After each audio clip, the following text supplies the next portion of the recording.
perfect. You're talking to me?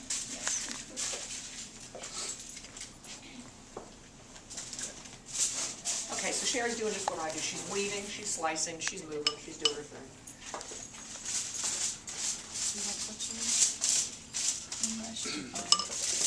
Do you want to look at Susan's stuff? Our redhead? Yeah, just a minute, but Okay. let them, because I don't want to scramble everybody's head Okay, up. perfect.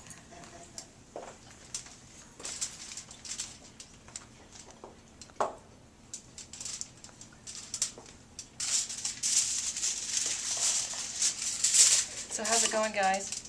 Can you get some of the foil? What is the difference? The link. The pre-wash is a grease. It's a wonderful, it's lipids, it's made with what hair's made out of. It's a huge amount of fatty acids, lipids, and protein. So what it does is it coats the hair, so when you pull those foils out, there's no bleeding. It also makes the hair feel like $1,000,000. Yeah, I love it. Always applied to dry hair. You want your salon to be known as the salon of the conditioning color, the conditioning retouch. So you're going to see me through the top of this, and I'm going to use the pre-wash. And as soon as we wrap this, we'll get to our beautiful redhead. It's been patient. But I don't want to start one head while we're still not finished with another, because then you're jumping all over.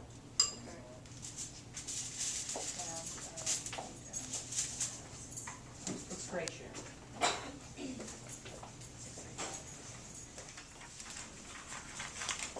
On an angle. Now, where's my pre-wash? Right over here. Let's put a A bowl? no, leave it in the bowl. I keep it right in the jar when I work with it. Okay. Since you're going to hand me the foil, why don't you just hold it? Because I'm going to put the jar of pre-wash right here with the bowl with the brush in it. Here. Okay. There you go. Fast brush? Okay. Beautiful natural hair. So Okay. you're just gonna go over the top? Well, then I'm going to up the sides. Watch me. I'm going to work on an angle. Bring the hair back. We'll get the angle later. Pre-wash. Okay. Okay, we're going to go at an angle. You're going to go either this way, whichever way you want over the head. Let's weave.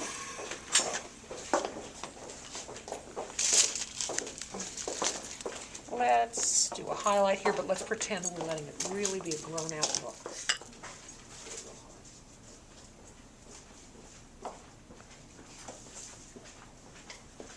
Weave it.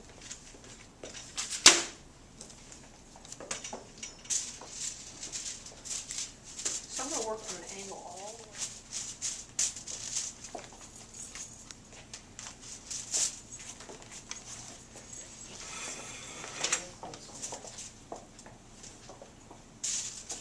I'm reinforcing the foil because it's a short foil. I want a shorter foil.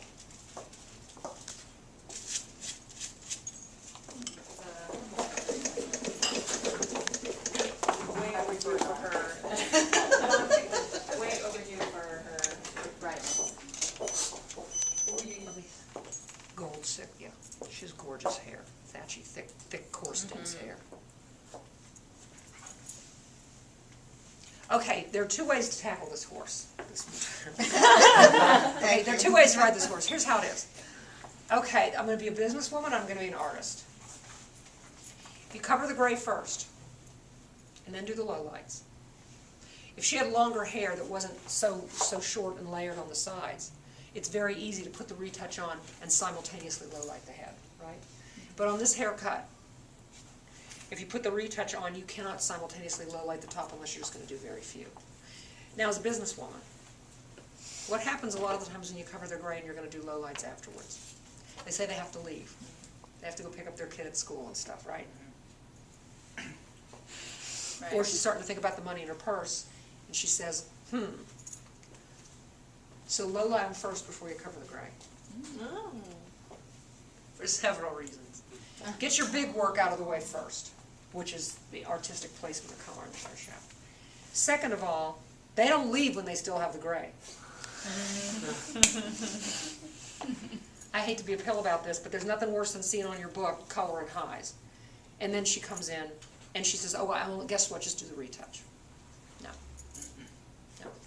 And I don't want to be a pill, but so I figure, what do I do not to have a discussion with this woman, but to get my way and her way, and that's to do the lowlights first. And more red in the back. There's less concentration of gray. She has to be more careful in the front. She cannot use the formula. If she did everything all over, fine, but she would get more lift and more brightness in the back. She wanted to carve the haircut. Am I right? She wanted to show more depth and vivid rouge red here with a more balanced red at the top, which is more flattering to this client because it's also lighter and warmer around the face. Also, the lightness and the warmth of the formula will be better on the gray. If you use, and have no taste, they would use like a rouge red around the face and she looked like Clarabelle the Clown, which if this is a 22-year-old kid who's going out to a club, it's one thing. This is a very pretty woman who you want to accent the skin and the eyes. Okay. Steph, do you want her to be cleansed? The other? I'll take a look, hang on just a second. Okay, so let's treat the back of this head differently from the front.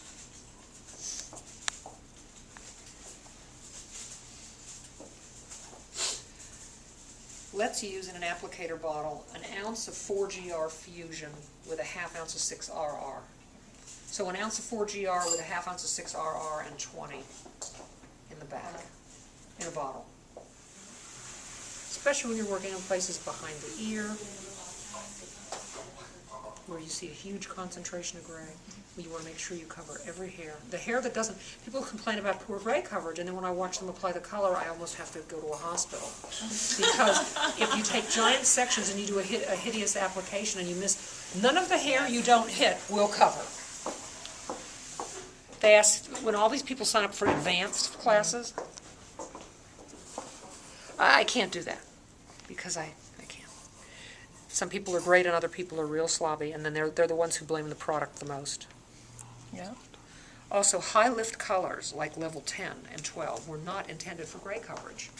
If you want to cover gray, and make sure, I always say 7 and darker, and if they're blonde, 8 and darker. But level 9, level 10, level 12. High lift, people will write me on behind the chair and say, I didn't get good gray coverage, and then they tell me they used a 12 GO. Well then, why did you expect gray coverage when the color company even tells you, don't even expect gray coverage at this level?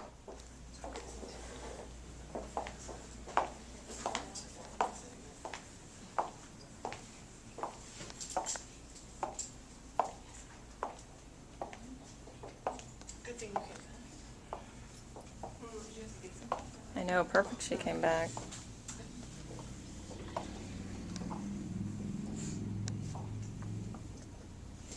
And look how fantastic that is. It's a brunette, red, and a blonde.